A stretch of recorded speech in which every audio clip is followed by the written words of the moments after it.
Okay, we have before us, I guess I'd call it a targeted land development application, which is really intended for the Planning Commission to look at some of the design issues that have come up as the land development has evolved for Hamilton Crossings. You should know that the Board of Commissioners did grant, after a lengthy hearing, a conditional use approval with various conditions last Thursday night. So that has been approved and the decision is being written. But now we have What was approved about Thursday night? the conditional use permit that you had heard, that the Planning Commission had heard. All the Planning Commission's recommendations were observed, and then there was additional, I'm just going by memory now, additional language that was inserted relative to the township being able to request additional security if they felt it was necessary on the site. My understanding, the purpose of the land development tonight is to look at specific design issues that have come up and to inform the applicant, the Planning Commission and staff opinion on those so that they can move forward with fully developed plans. This is such a large project that it's kind of nice to be able to take bite-sized pieces of it and then know that they'll be coming in later with a full plan. That having been said, I think everybody's familiar with this project. It's a regional center on Crocs Road, either side of Crocs Road, bound by the bypass to the north, Route 222 bypass to the north, and Hamilton Boulevard to the south. Contains 3 major anchor tenants and several out parcels, or out, I should say out pads that would have restaurants and standalone businesses. And then some inline stores at several locations throughout the site. There is access proposed both on the boulevard, Hamilton Boulevard, on Crocs Road, and on the Route 222 bypass. And it's my understanding that those issues on Hamilton Boulevard and on the bypass are still being worked out in the design phases with PennDOT. I broke down my analysis into several components after discussions with the applicants and looking through the materials that they provided. I think one of the first issues that they wanted to discuss has to do with fencing and where it's required along the perimeter of the property. The first instance would be behind the Whole Foods, which would be bounding the properties that face Crocs Court. And it was a recommendation from staff that both a combination of fencing and landscaping be installed to protect those residents where there's no sound wall, both from any kind of noise from the trucks, even though those, the truck loading areas will be substantially lower than the surrounding houses, and also just aesthetically to buffer them with plantings. Another area is along New Street, still on the western portion of the property. There is a parallel driveway that will be serving that center, and a landscaped area is proposed along there. One of the residents had come to our office and was still concerned that until the vegetation is mature, and even then, if there are gaps in the vegetation, the debris may blow over from the shopping center onto the road. So we're recommending a wire fence in addition to the landscaping be installed in that median between the New Street and the access drive. From talking with the applicant, they wanted to talk about the perimeter of Bostic property, but there were no details shown in the plan, so I think that's something we'll just be discussing verbally. Moving on, one of the other issues has to do with screening the dumpsters. That's a big concern of mine. As these plans have developed, or maybe as we've been able to look at them in more detail, there are a number of areas where the dumpsters are detached from the buildings, and I have aesthetic concerns about how they look compared to the architecture of the project, and also how they're screened. The pad, which is called S7A, those are the inline stores on that same access road I was talking about that parallels New Street. There's an 8-foot wall that surrounds that little parking field there, and concerned about the amount of area that's in front of the landscape and what the view will be into the parking lot and into the commercial area. I think, you know, they need to justify the wall, and my preference would be, unless I hear otherwise, to have generous landscaping there.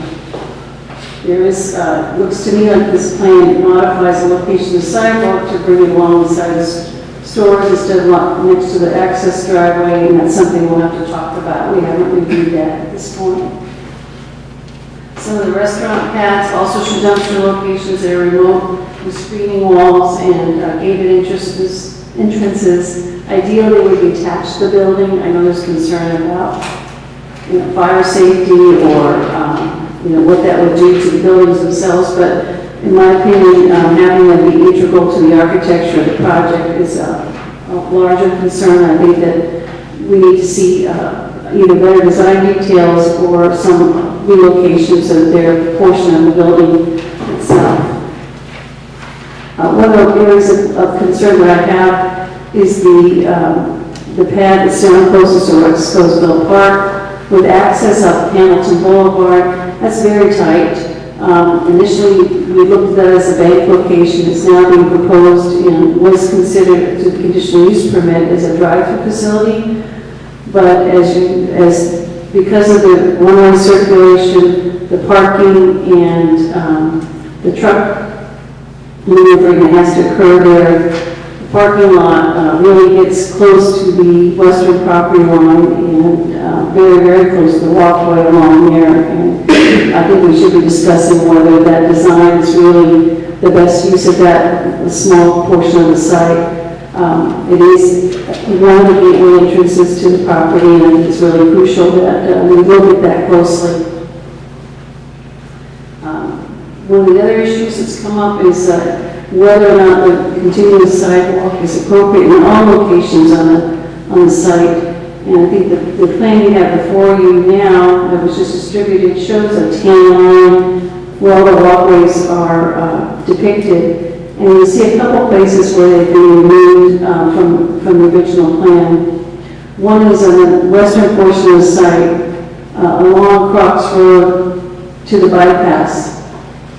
There's now no crosswalk proposed on the western portion of the bypass, so the applicant is asked to eliminate a good portion of that walkway because it wouldn't be able to be accessed from the north area, north of the bypass.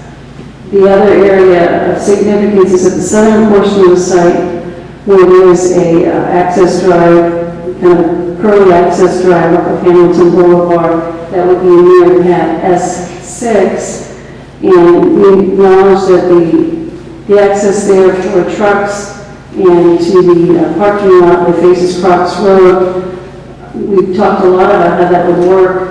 The applicant's feeling is that the walkway would be not well used. There's some grading issues, and then also it would put the walkway up against the building, as they've asked to eliminate it in that location as well.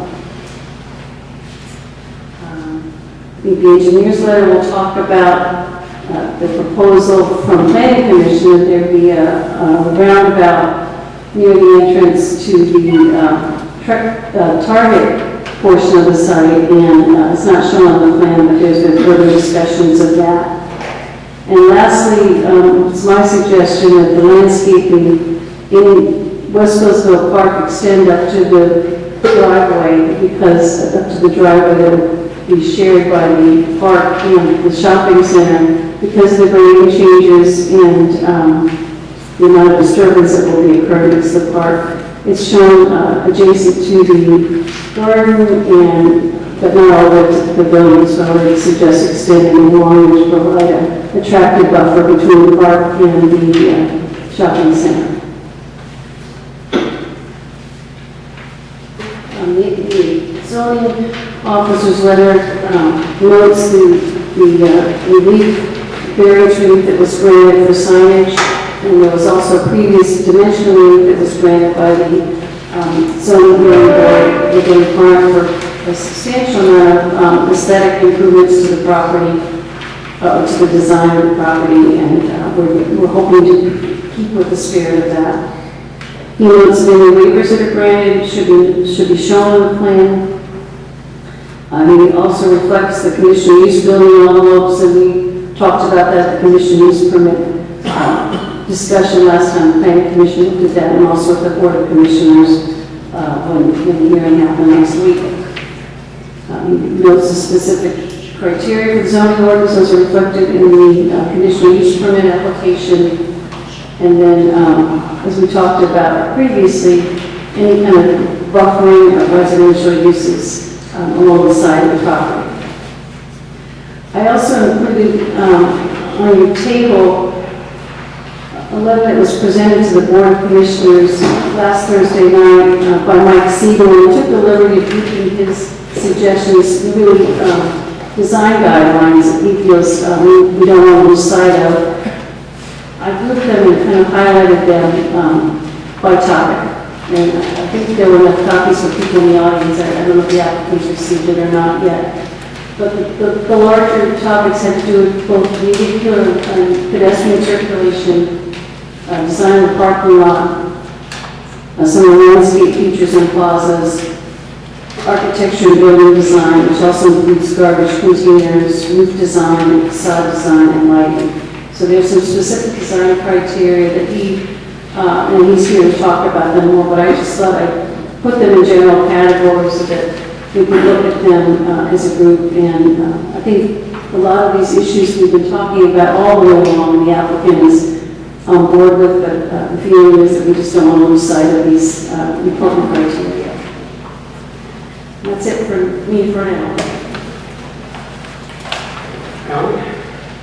Okay, if we start off at the beginning of the letter,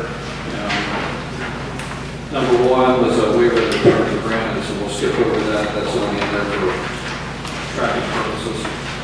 Number two is a waiver request for the plan size, and these waivers were submitted in a draft waiver request dated recently from October 15th that everyone wanted to go through and discuss individually.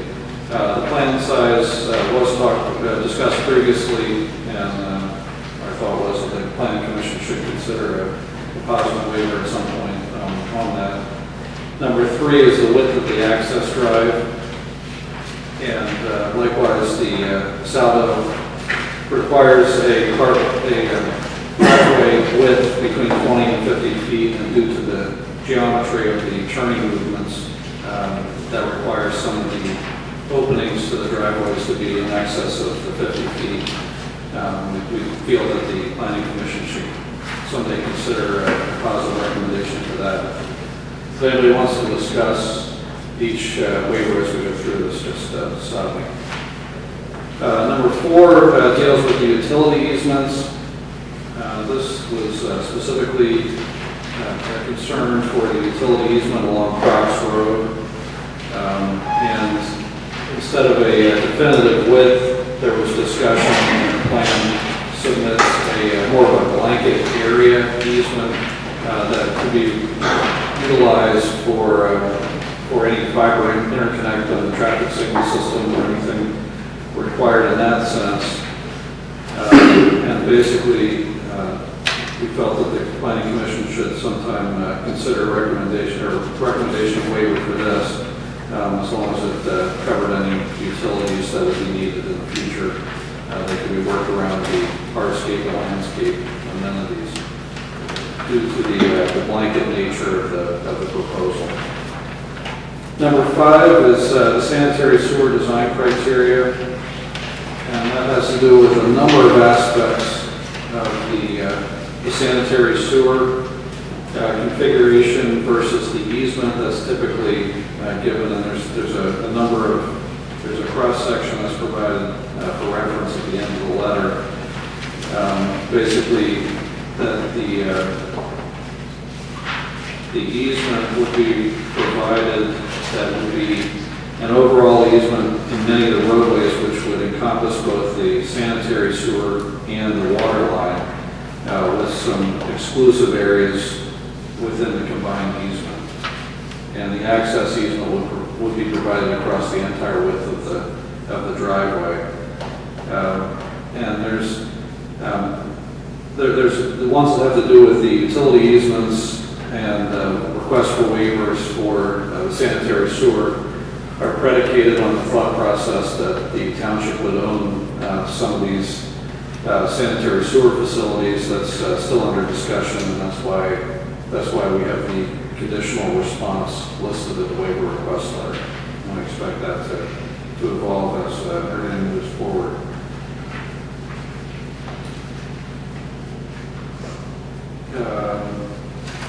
The individual responses that are listed.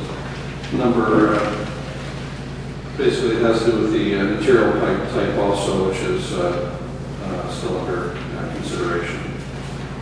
Number 6, that would be the detention pond design criteria regarding A, dewatering times, B, the side slope, and C, impervious liner.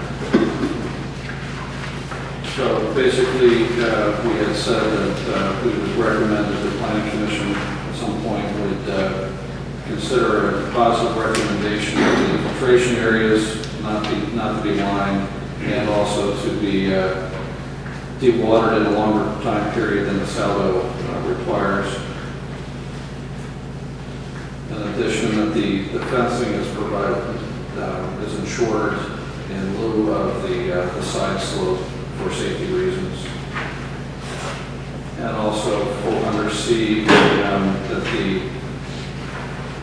the deposition of the mine wash in the bottom of the quarry be sufficient for, or be considered to be sufficient, provided the developer's geologist classifies that as being as reliable as a synthetic liner or a clay liner. And then I missed letter D, which is the Little Lehigh Stormwater Management Ordinance regarding water quality, which has to do with the percentage of the volume to be infiltrated. And that was also considered to be, since it's a conflict between two different regulations. So getting a little hard to hear. So, Jack, sure. So that was that one. Number 7 would be the required construction materials and the diameter and the material. Those were also recommended for consideration of positive waiver. 7B is the saldo improvement construction for the sanitary sewer piping. That's the pipe material type. We suggested that it be STR 35 PVC, and we're evaluating their request at this point with the township. And finally, number 8 is the cut and fill slopes. Shall not exceed the 3-to-1 slope loss having a retaining wall or cribbing. And this is specific to the areas behind buildings S8, 9, and 10, provided that the plantings and fencing are in relationship to aspects of the community and the neighborhood back there. Where are the feet?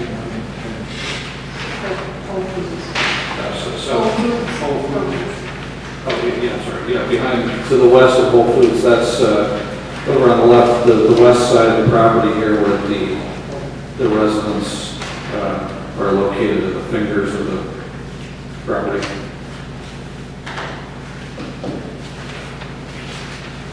So those are the waivers as latest submitted in the draft waiver request letter. I believe the developer wanted to go through those at this meeting. Is there any further discussion desired on the waiver request? I mean, we've spoken to each of the rationale, each one that Alice went through. your response to Sarah's comments on law phase and the...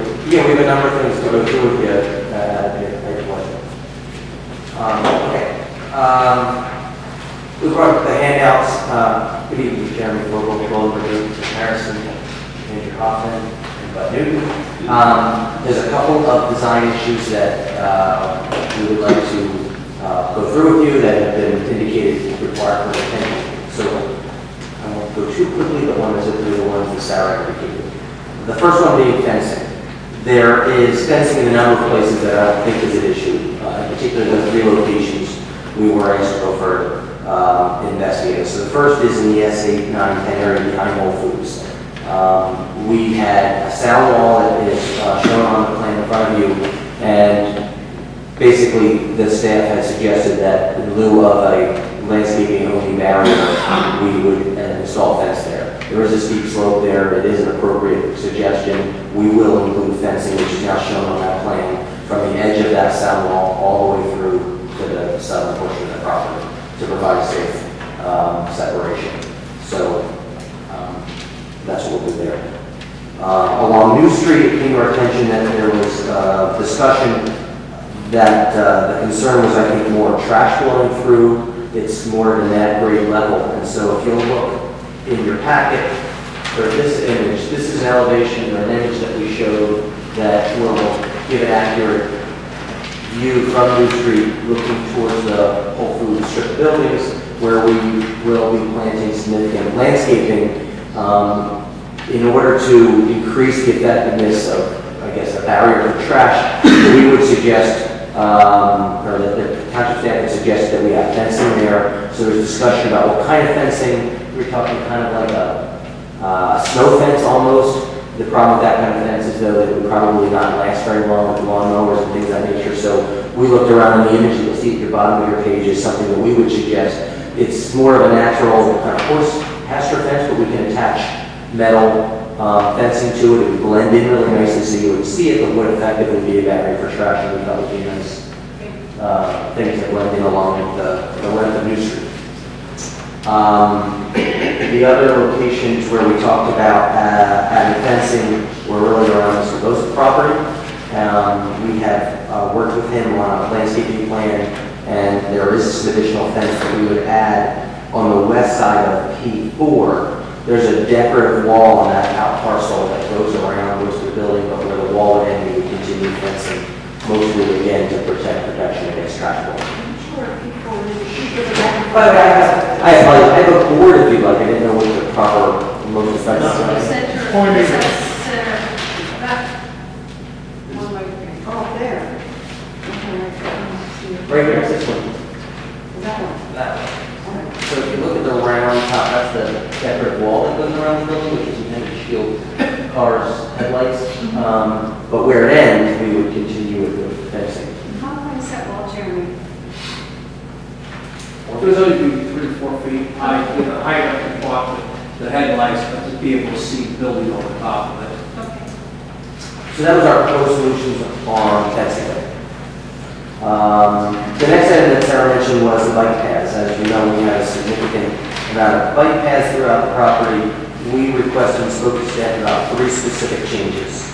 One is on the western part along Crocs Road. It was decided to only have one path come across 222 on the eastern side of Crocs Road. So accordingly, we didn't want to have a path starting on the western portion where there will be no people. So we proposed to eliminate it just up into the section where it meets the next sidewalk. So the connectivity is maintained. There's just not a walkway, and we replace that with grass nicely. The second location is in the area right here. This is in our mind much more of a loading area and not a place where we would want to be attracting folks necessarily on bicycles and walking. So the path obviously continues up and around. We would propose to eliminate only in that section. And then lastly, at P1, there's a bike path on the western part of the building. Because of the slope and the width of the path, it actually would be on a pretty severe angle. So we talked about reducing the width to 5 feet, which would still provide the connectivity that allows the ability to make that slope work better and make it flatter. And there is another bike path just on the east side of the building, which is full width. Just to mention, I have no idea what you're talking about, because I can't follow. I apologize, sir. This, we're talking P1, this building here. Okay. On the western side of that building and on the eastern side are both bike paths. Right. On the western side, closest to Laurel facility next to us, the path was intended to be 8 feet. And because it's tight there, and Sarah rightly points out, it'll limit our landscaping, we propose to narrow just in that section to 5 feet, which will allow us to level the path more and add more landscaping between the two properties. So it's the area next to Arden Court. Only that one. I'm sorry, it's next to our court. Would it be possible, it was 8 feet, it got aligned to the right, the east edge of it, would it be possible to shift it to the west edge of the formerly 8-foot wide pathway to allow for some area between, separation between the path and parking lot? Shift the path itself to the west? Yeah. In other words, align it to the west side of where it used to be. Right now, it's right up against the Yeah. parking stalls. Yeah, it's graded into the 8-foot wide, so you can shift it within that 8-foot wide without changing anything there. So we can put the 3-foot dimensions in the Yeah, if you could show details showing how much room there would be on either side and what the slope would look like, that would be very helpful. Okay. And the last place, which is tied to another comment from Sarah's letter, if you look at the strip of S7, which is this strip right here. Previously, there was a significant wall separating, which was, if you recall, we had a drive-through there, and then we had a wall on the western side of that little parking area. That drive-through area has been removed. There's really no need for that wall anymore. It does, as Sarah points out, limit the ability to put landscaping there. So we propose to remove that wall, replace it with landscaping, and then as you can see on the plan, we would take the path from the backside along the side of S7A, the building, so you'd still have connectivity from the back to the front, but you wouldn't have that wall in your way and now some more room. So we propose to make that change as well. Well, is there any grade separation here? Would that be any berming or is that level, the landscape area? The reason I'm asking is if it's lower, that would really help in screening the dumpster. There's a little room that we could do some burning in there. So here's what it is like. You know, But just a little. There's one. yeah, there is. If we only carry the wall down the parkway, cover this loading area, we can, and moving the sidewalk in alongside of the building Burn up S7A, against it. we can burn this area some. You know, if you remember, the sidewalk previously came around here because the drive-through was here, so we couldn't have people walk up that side. This is actually more convenient for people to get to this area than we wanted to be anyway. Then you wouldn't need an 8-foot wall around that. Well, you're screening the dumpsters, and you also have loading areas, so whatever you do this with landscaping here, if you prefer with the loading area. Below all. Yeah. That wall is in addition to the screening wall. Right, that's why I said it's redundant and I think it'd be better to have a retaining wall and landscape against it. And get some more depth. Okay. The next item that I want to talk about would be the roundabout and the road in front of Target. It's something we've talked about on a number of occasions. We've looked at different scenarios. I guess the question is where you guys would like us to discuss it. We vetted it and feel that it's not a design that we like. The design that we have, we think, works well. I don't know what was driving I think the original push to reinvestigate it was a concern that there wouldn't function in front of these stores. So we investigated that and think that it will function, and really the issue that we thought was enough was whether it was 2 stop signs or 3 stop signs and where the stop signs were. But I don't think we're quite there. I think we still have a concern about the roundabout. My concern is just, it seems like we're not doing the roundabout because we're concerned about truck traffic. And it seems like truck traffic could be circulated around the property without going through that location. And I guess I would question whether we really want trucks in front of those stores mixing with the cars and pedestrians that are moving about there. So that's what I'm coming from, sure. Okay. And from our perspective, the reason that we suggested we don't do a roundabout, truck getting around it was an issue, but the size of what it would need to be to accommodate traffic was a concern. It's also not a typical design. It's not something that unless we thought there was a traffic reason to install it, it's not something we'd look to do if a traditional sign is something that's acceptable and something that Target took great issue with originally, and we wound up bringing them into town to have a meeting to talk about how we would make that work. And I thought that we had really worked to a place where we thought that it worked. Okay, now, they came in and we looked at one design, and with the putting the stops, and we talked about the having stops in all directions and so forth, and then the configuration changed, and so at another meeting, there was concern about the alignment of the way the roads came in at that intersection, and that's basically what the concern was, is as far as does everybody, the configuration has changed since what was originally brought back from Target. And so it's just trying to look at it close enough to make sure that all of the traffic flows adequately and so forth. Alan was put a plat on the easel, so I'll do that first, but you get bored.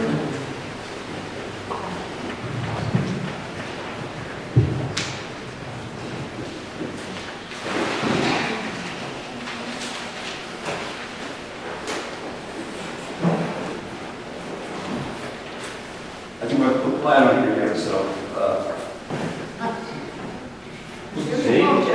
See how well it works?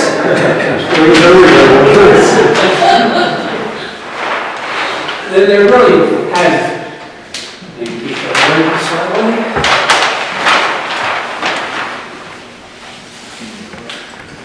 There's one at the bottom. Couple in the pocket.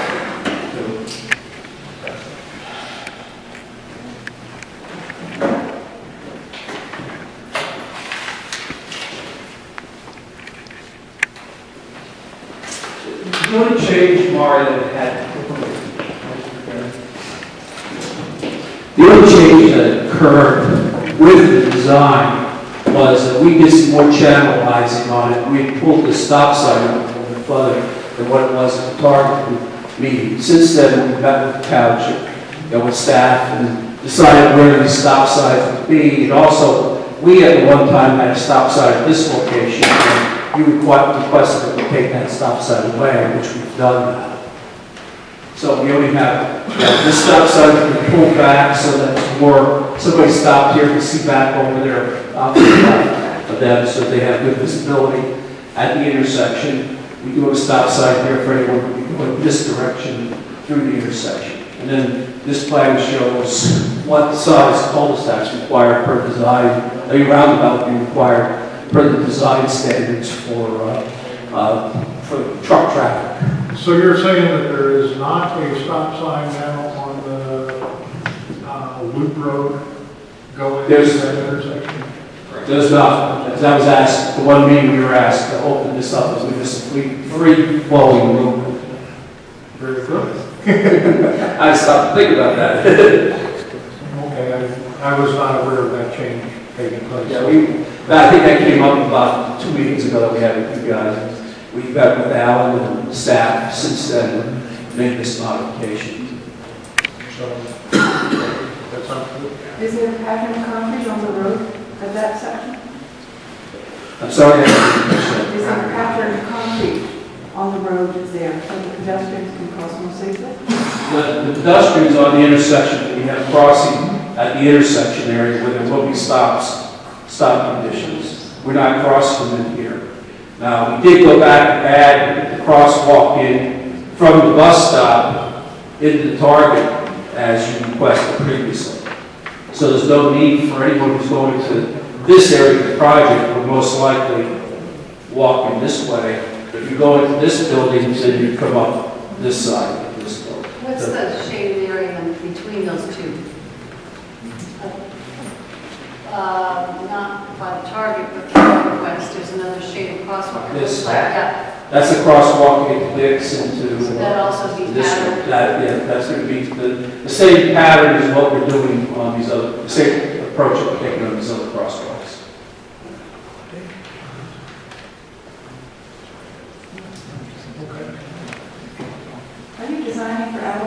teenagers or both?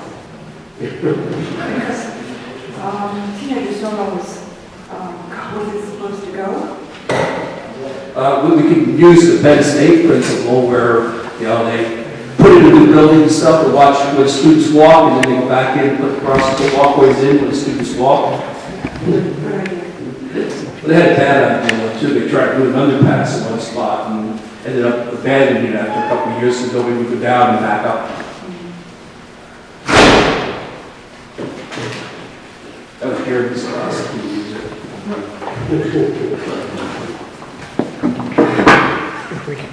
I don't want to mess our response. Yeah, I'm still not happy with that. I don't know how folks feel. It seems like if there were to keep trucks out of there, the roundabout would work. Is that what you're saying? I don't think it's a good way for trucks other than the way through their market because of having to get, from 222 down to these buildings and back over to Costco. You can come in this way from the west, but if you want to go back to the west, you have to come out this way. Can't you go down the Geometry. Can't you go down the Hamilton Boulevard, bud? Yeah. You come out this driveway. How about the other one?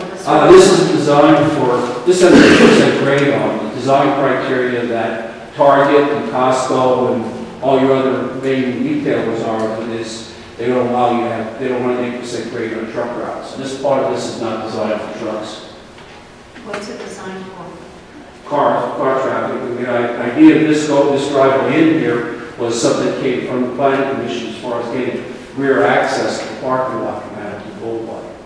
So this is designed to get into the rear of the parking lot here or building S4, 5, and 6 here. You come in and get to the front of it. But part of the reason for limiting the walkways, that's a delivery route. It sounds like it's not going to be because of the grade. But you're going to end up with a lot of truck activity right here.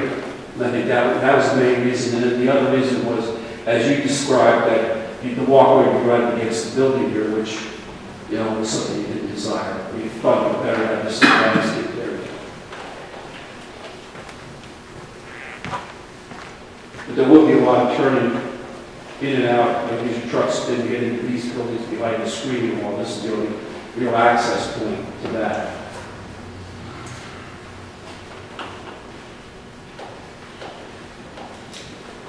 Hey, Claire, thoughts? People comfortable what's being proposed? Just some general comments, and I'm late to this game, of course. Basically, as I look at your plan, it is like 100 other places where you are accommodating 3 or 4 big box stores based on their demand, and then kind of squeezing other stuff around it. And when you do that, you end up with pretty much what we have here, which is sort of a hodgepodge kind of approach. And there really isn't a theme design at all here.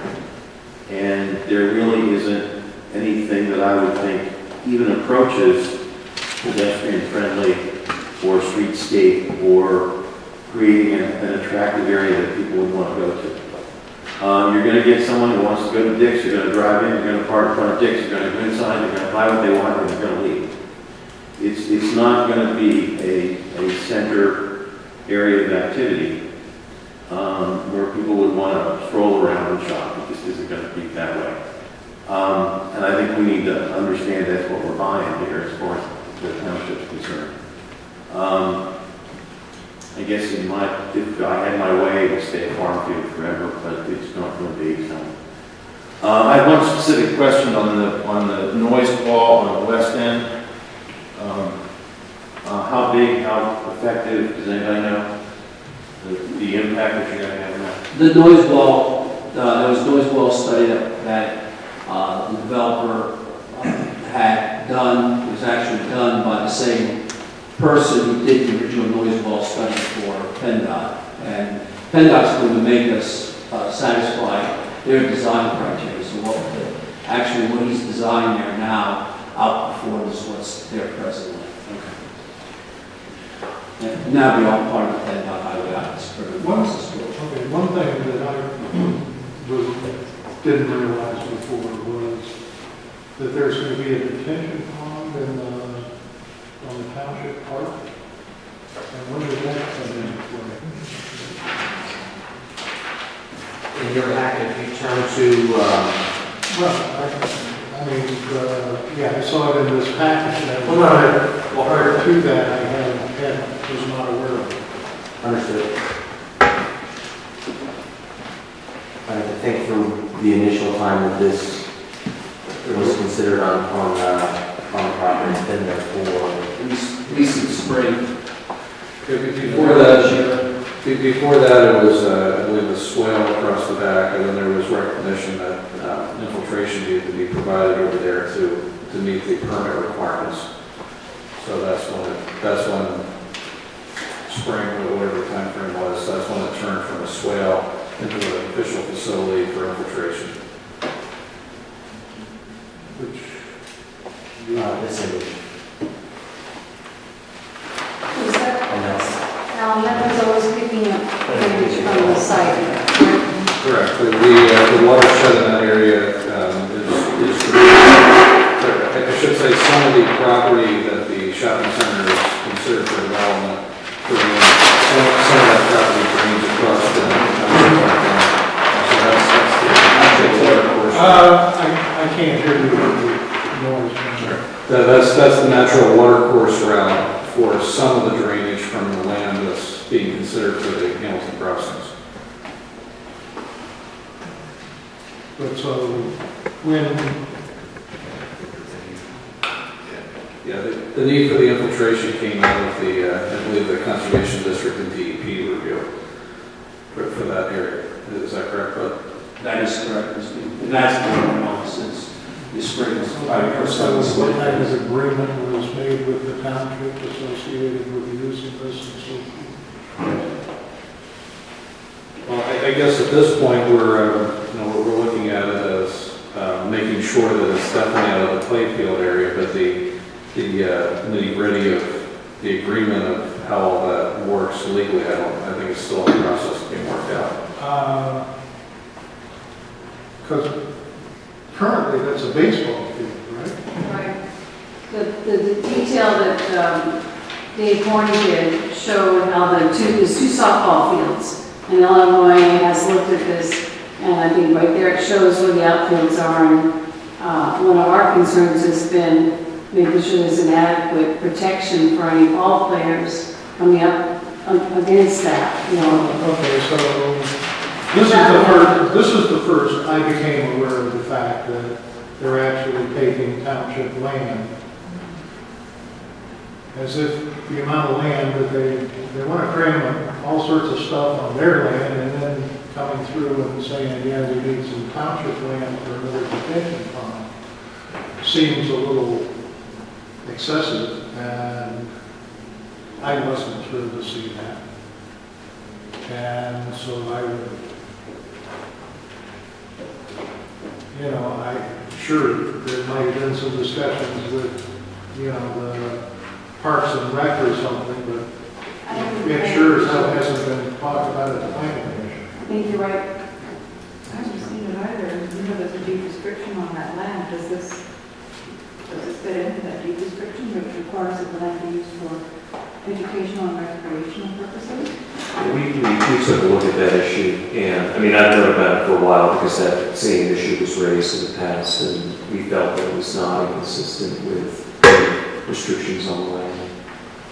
I'm not saying you've got to agree that they could do that. I'm just saying that there wasn't any clear prohibition on the use of that land as drainage area. Okay, so it's going to be an educational drainage area? I think part of the reason also that it's there, in addition to the needs of the project, was that there's flooding in that area or wet in that area, so it's served the purpose of both places of addressing that issue in the township park as well as ours. Is there a deed related to this? Is there just an easement, or what is it? I think what we propose to do is ultimately handle this via an easement. It's still the township property, which can be handled via easement, but it has not been resolved legally. How many acres or feet or whatever do you measure in involved? Let you know. I think it was about, this is around half an acre or something, I had to double check. It was about that size. In the preliminary discussions we've had too, it's very clear that the developer is required to maintain it for the township. I couldn't hear that. I'm sorry, the developer will be maintaining the facility.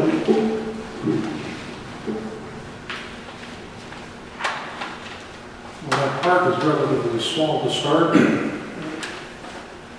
And then,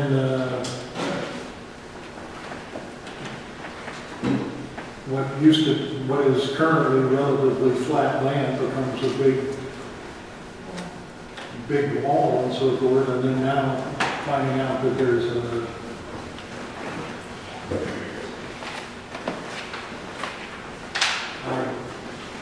I'm not very happy with that. There's a continued pattern of disregard for the comments.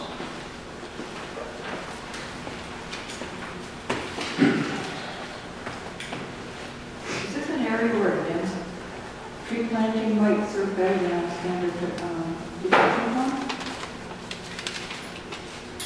You're not going to get the filtration that will satisfy DEP's requirement of that. You have to have it on the area.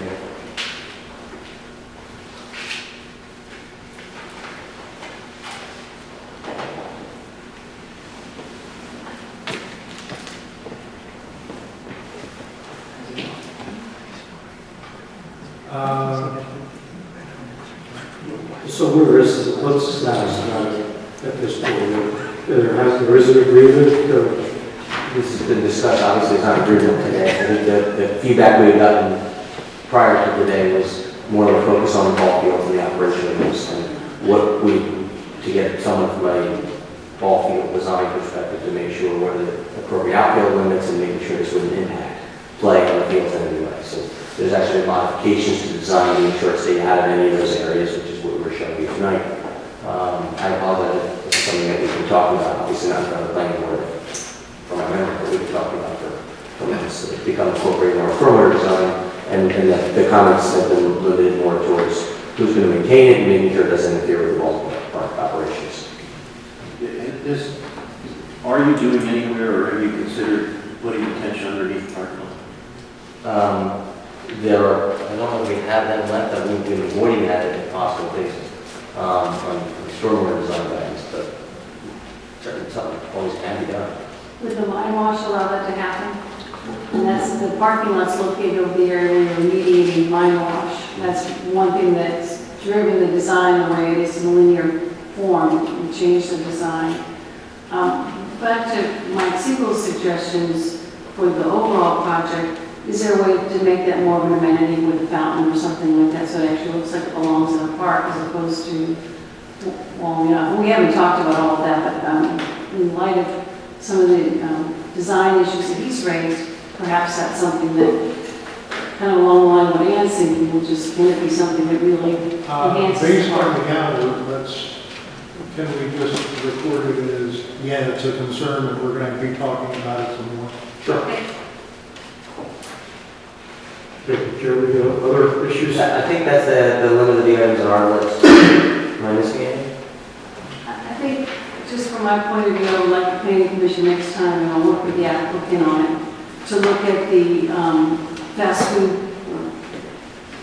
auto-oriented property and the design down near Hamilton Boulevard opposite the entrance to the park. And we'll just continue to work with them on it. Okay. Do you want to walk through the... Yeah, I mean, thank Mike for putting his thoughts down. There's a lot of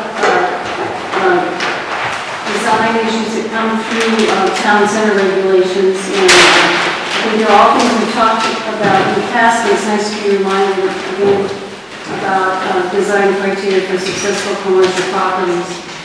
And I'll just go through very quickly. As I said, I took the liberty of grouping it by category because it's easier for me to do that.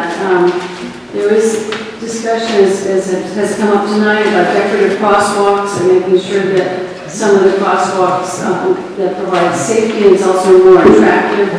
He's also suggesting some of the raised crosswalks and intersections. We've talked about speed tables, and there were some concerns in the past about that, but that is a suggestion. And also making sure that all the common areas or green areas are accessible through the paths. And I'm sure you can look at, it's not highlighted here, but when we have a landscape plan in front of us, you'll see that there are plazas and gathering areas that are all connected by walkway along the store frontages, along the perimeter of the stores.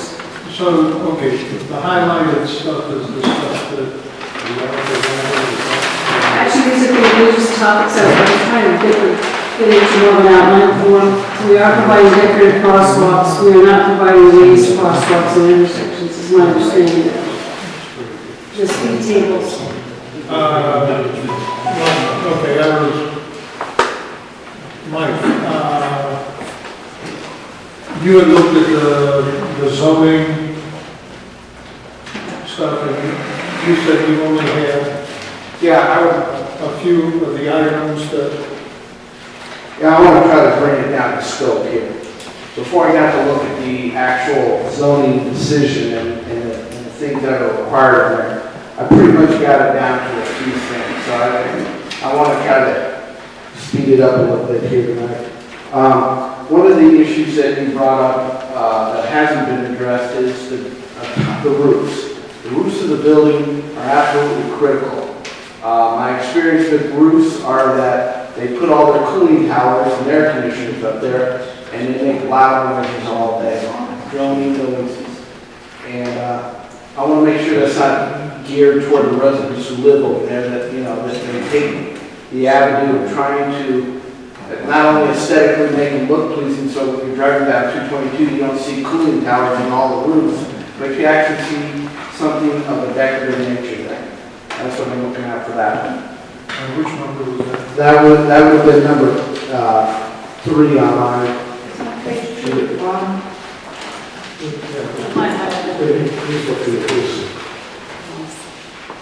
It would have been a statement: roof and ground mount mechanical equipment, loading docks, waste storage area should be screened and masked from public view as seen from abutting streets and right of way, including views from above.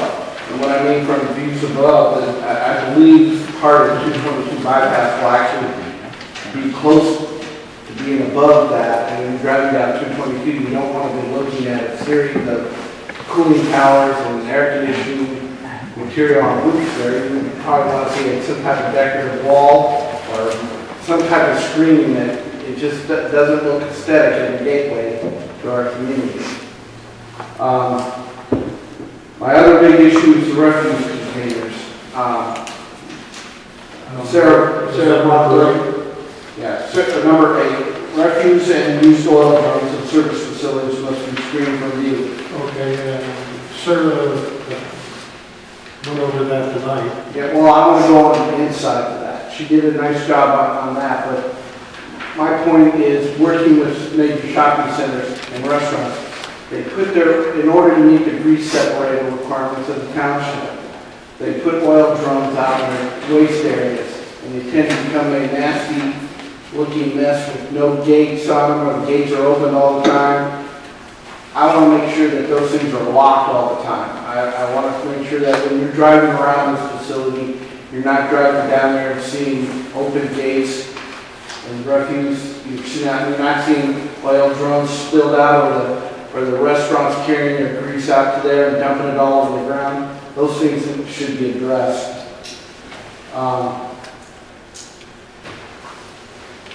Again, I emphasize the fountains.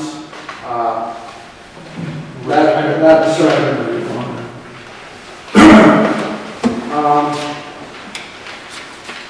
I'm asking the planning commission to look at some type of clock or some type of decorative feature in the middle of that. Which item?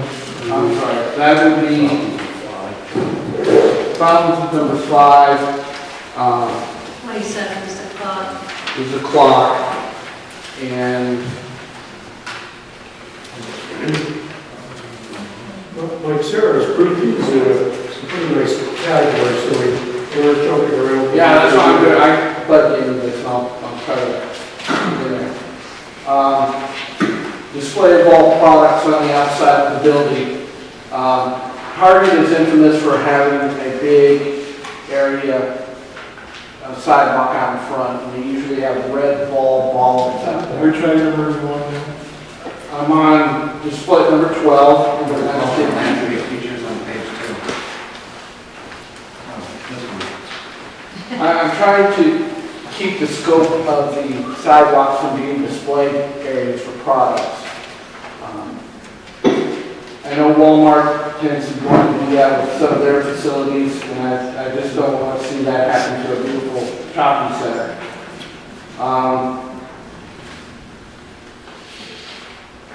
Mike, I think that's in our ordinance already, but you can verify.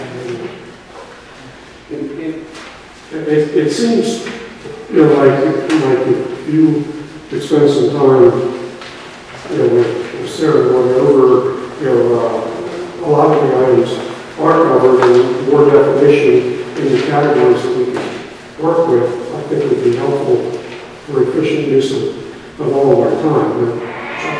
So, yeah, if we could address it further next time, if you could look at service responses and work with her. You should be more glad to give me responses, I'll do that. The last comment I have is one that I think everybody here has neglected to think about, and that's the first day it opens. First day this facility is open is going to be one of the biggest traffic nightmares this area has ever seen. I would like to make sure that the developer is being proactive here and have their own traffic control in place, to have, when in doubt, have their own security in here. I know the township, Commissioner Jim Lansing brought this up, but I would like to see the developer step forward and be proactive instead of reactive to it, and making sure that they, look at these situations. The last thing I want to do is be driving down Hamilton Boulevard and being backed up in traffic from people trying to get into the parking lot and out of it and blocking up all the traffic signals. I saw it at Best Buy when that happened in Whitehall, and when you have limited areas of coming in and out of here, this is going to be a tremendous problem to the residents of this township. Thank you. Yes. Okay, I want to thank Mike for the thought and the effort in his suggestions. We have studied them, and the vast majority of them we feel are part of the plan already. But there are some good ideas which we'll continue to work on. That's why I was asking if you could incorporate those comments as we come back.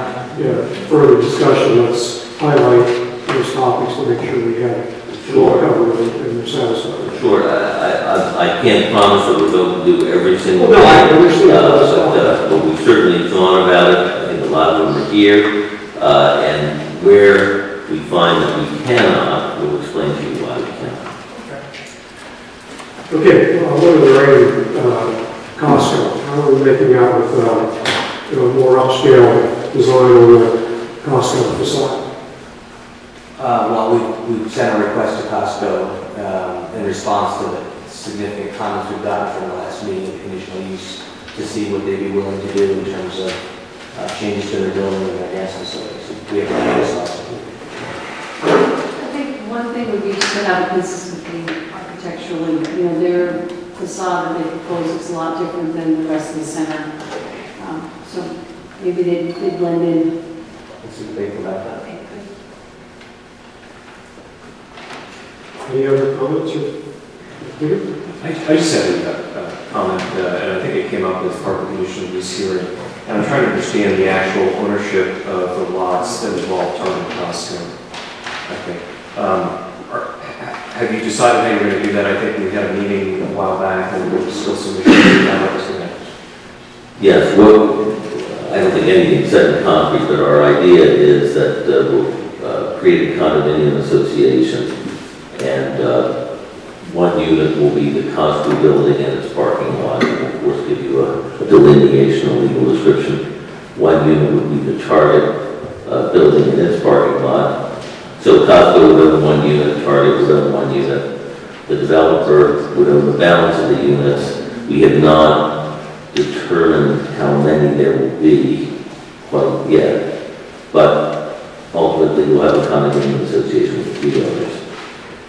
And I think, again, that came up in the context of an additional condition, the conditional use hearing involving who's going to be maintaining that. And I'm not going to get into that tonight, but I was just, part of that, I was trying to understand who's owning what. And we had intended to address those issues as part of the condominium declaration. Now, whether or not you're going to create a condo association that's going to assume that responsibility, we don't need to get into that. Is that sort of what we're going to do? Yes, and we do, in compliance with the condition, we will have one management for the whole center. And my only concern there was that our target costs are okay with that. I mean, are they're going to own their own land? They're going to have to be. Okay, right.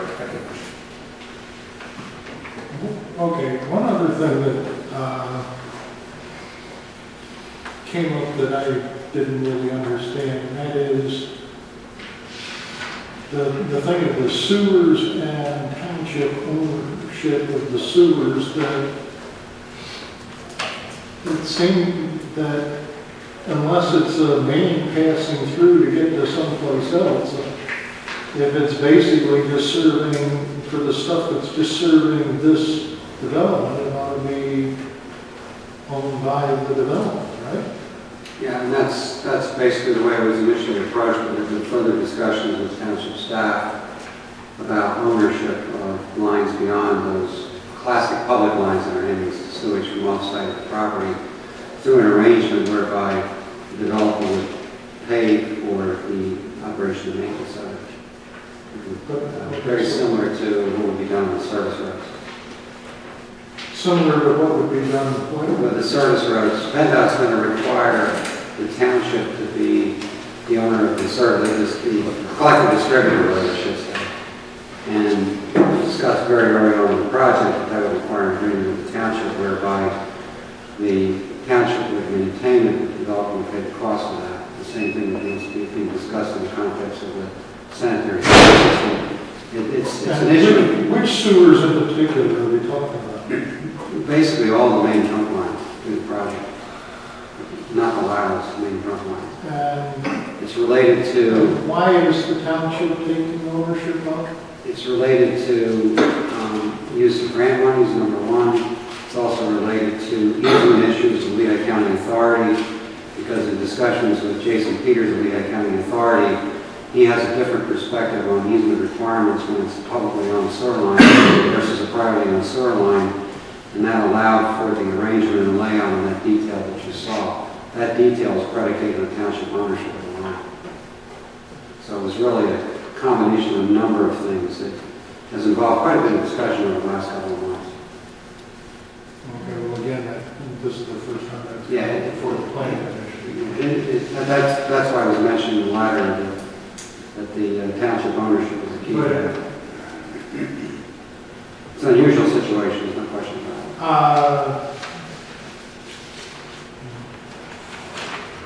But it's easements, and there can't be laterals in the easements, but there will be connections, and yeah, a lot of that stuff. I wasn't real clear on what you guys were saying. Yeah, the laterals would be private, the mains would be public, or owned by the township. Well, of course, yeah, that part of it is the fact that we don't get full sets of plans, and so, trying to look at, this stuff on a postage stamp, if we even have the plans. Yeah, I forget what plan sheet it is in this, we could put it on the easel up here and go through what sewer lines we're talking about.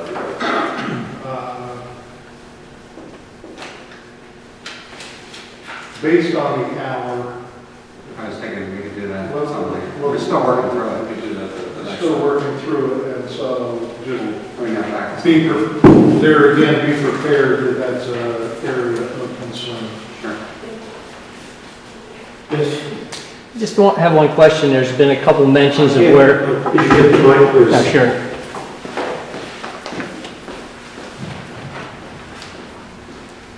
There's been a couple points that have been made where the developer will be responsible for certain things, like that, taking care of that drainage, or runoff, or trench, whatever you want to call it.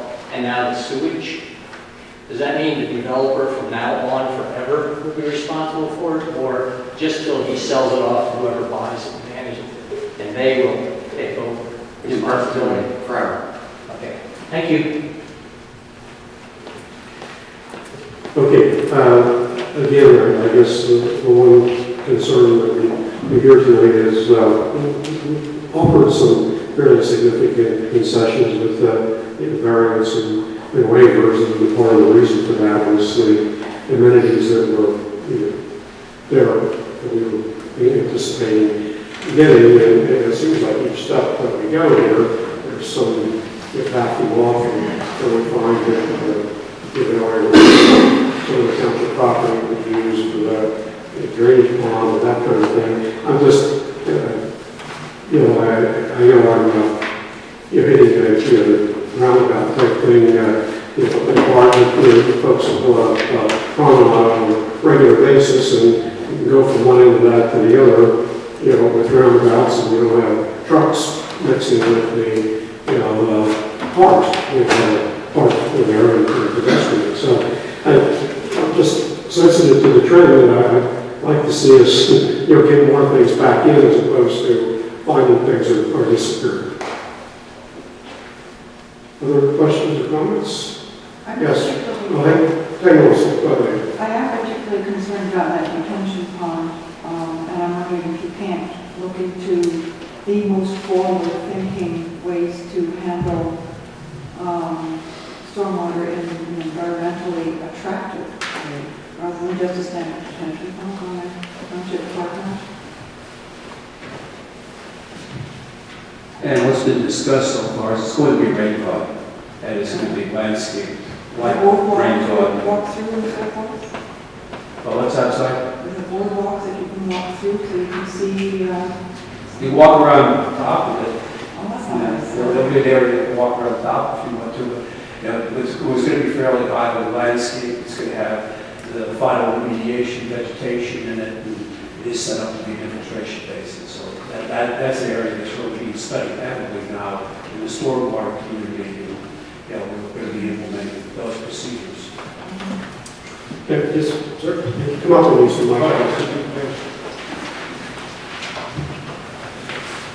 Yeah, just a couple questions regarding your name. This is Glenn Wagner, WADNR. I live on Crocs Court. It's going to be on the backside of Whole Foods there. And I'm kind of curious about, are any of these stores in here going to be open 24/7, where we got to worry about trucks coming down in the middle of the night with their date breaks, all this, making deliveries at 4 in the morning, 3 in the morning? Is that any possibilities here? The answer is yes. It's a possibility, or that is what's going to happen? Guaranteed. Jeremy? No, the answer is none of the stores are operating 24 hours. Deliveries, we work out with the stores when they're identified. So Whole Foods in particular, who's right in that location, delivers. Their stores typically open 8 to 10, although it could be 7 to 11. But they don't open before that, and their deliveries typically are 7 a.m. to 1 p.m. That came up in a meeting with, I don't know if it was Mr. Wagner today or others. But there's no requirement that the deliveries be limited to a certain hour. Is there any kind of ordinance, anything related to delivery hours? Well, that was done for daytimers. Well, it is incorporated into the conditional use, in that the loading areas are defined and the signage defining a particular time, because some of the loading zones for some of the portions of the parcel do incorporate parking spaces that can be occupied at other times. So from that respect, I think a defined time is to be determined in at least a portion of the site. I don't understand the answer at all. Yes and no, is that what you said? I think we can work with the applicant to set those because there are areas where there are restrictions because of parking and, the coincidence of parking being unloaded in front of some of the smaller stores. Okay, that doesn't answer my question. Well, we don't have an answer yet, but I think that will be part of the conditions of approval, George, something to work through. Okay, did you? No, Thank you. Thank you. And another question, this just has to do with probably more geological things, because this is that karst area. What was your name? John Anches, Emails. I said it way in the beginning. Anyway, we have these retention ponds where they're going to have concentrated areas of water that are going to be seeping down into this karst area that disintegrates as it goes through. The calcium gets, melted up and breaks away. Has this been taken into any consideration? And, just a thought. Because a lot of surface area. I would say we've exhaustively investigated the geology of this site in terms of the mine washing karst and have had hours and hours of discussion about it after research. I think 5 different engineering firms have been involved in trying to make sure that we have a solution for the parking lot that will make sure it's a safe operating facility. Is there any guesstimation though, is like there will be no problem with anything like that happening? I'm not sure. Right under the areas where the retention ponds are, again, lots of holding water seeping down in a concentrated form instead of just rain spread out over a flat area. A lot of the water is going to end up in the quarry hole and flow through there down. Okay. But infiltration is part of the solution. So, I mean, there's a number of measures that are incorporated into our stormwater design. And there's definitely a balance between the DEP's interest in seeing water infiltrate the ground and the karst reality of the soils. So there's a balanced approach in terms of there's some irrigation, there's most of the water, as you said, is going to the quarry outside, and there's a huge expansion of that, so it becomes more a regional stormwater basin for about a 400-acre area. And then there are some rain gardens and things where it can be done safely if you can. Okay, it's just been thought through already. Yeah. Thank you. Okay. Thank you very much. I'm sorry, Ron. Okay. One last thing is just about sidewalks and potentially a concern of people on Crocs Court and, so forth, having some kind of access to, maybe along New Street. It would be along New Street because there's a significant grade from, going through the houses. So just,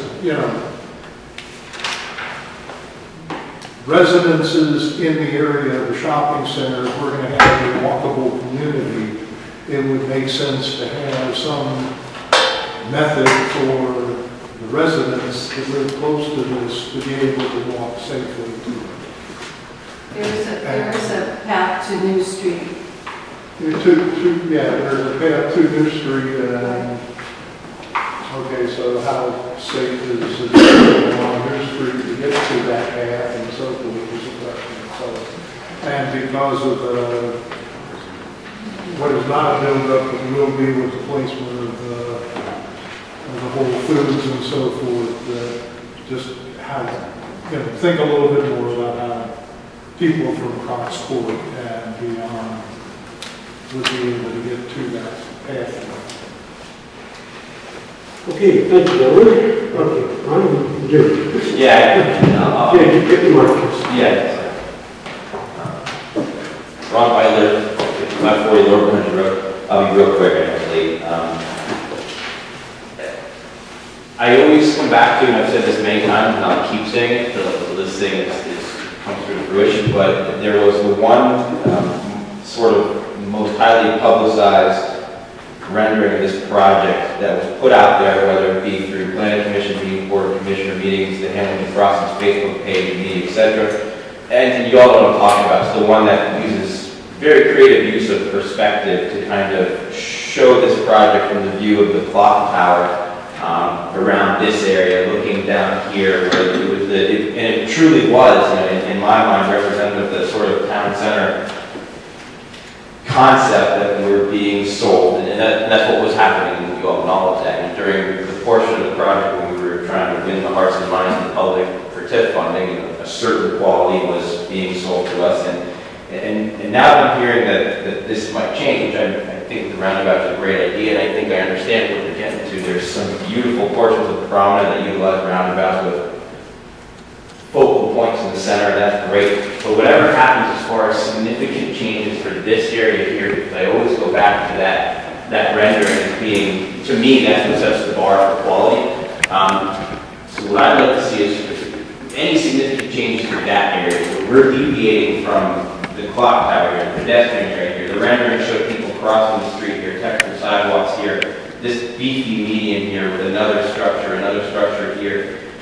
And then, like I said, it was very creative use of the perspective. You don't see the big bland box here or the sea of parking here. And that's cool, and I acknowledge that. But whatever happens here, there needs to be a comparable rendering of that area that shows the same level of quality that we were sold. And I always come back to that. We've got to hit, that's the mark. I mean, you guys put that mark out there. Those images are part of our variance approvals that are attached to it, and we're obligated to deliver them. So there's no suggestion on our part, although there's been some negative comments in general. We don't feel like we've changed this since way back when, and the images that we presented to you are still our commitment to deliver us. Sure, as part of and our I get that, and that's why I mentioned that the perspective of that particular rendering looking here, and it doesn't show the 8 lanes coming in here, it doesn't show the wires coming over top, it doesn't show trucks going through there, it shows people walking through there, so that there is some play that's going to happen, and yeah, I just always want to bring it back to that particular rendering because that's the bar and that's the guarantee and that's what we expect. So, cool. Thank you. Okay. Thank you. Okay, the gentleman with letters of extension. 5. First. Is there a motion? So moved.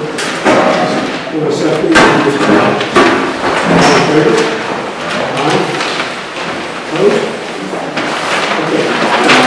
Go ahead. I'm sorry, there's one more item that's come up, it's time sensitive, I wouldn't raise it tonight. Dirk and I have been attending the Southwest Regional Comprehensive Plan meetings with our neighboring communities. We're coming up on the 10-year anniversary for that plan. And we had our planning commission is proposing to write a grant that would fund a portion of that plan update. And they're looking for a letter of support. I think generally I'm supportive of it, but I also would like the township to reserve the right if we feel that the conditions aren't right, once we've received the grant to proceed, that we reserve the right to withdraw from that plan. But in terms of supporting a grant application, I don't have serious concerns. And Maureen, I spent a lot of time with 10 years ago in the first round, and we pretty much started from scratch and worked with a consultant, along with representatives from the municipalities, and the project has lasted for this 10-year period. And this time, to update it, Lehigh Planning Commission has offered to be the facilitator to do that, apply for a grant, and actually wants some help with that rewrite. But it'll be a little bit of a process than the last time. The question is, there's some disagreement among municipalities about what types of controls and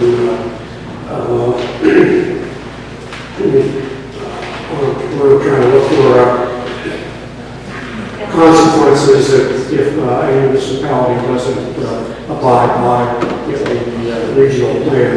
And that's where Sarah's kind of a little concerned, I am too, that if we're going down the road, it looks like that's the right direction to go in, then I don't think the council necessarily would want that. But at this point, I believe it's worth pursuing, and move forward and see if we can get a positive project.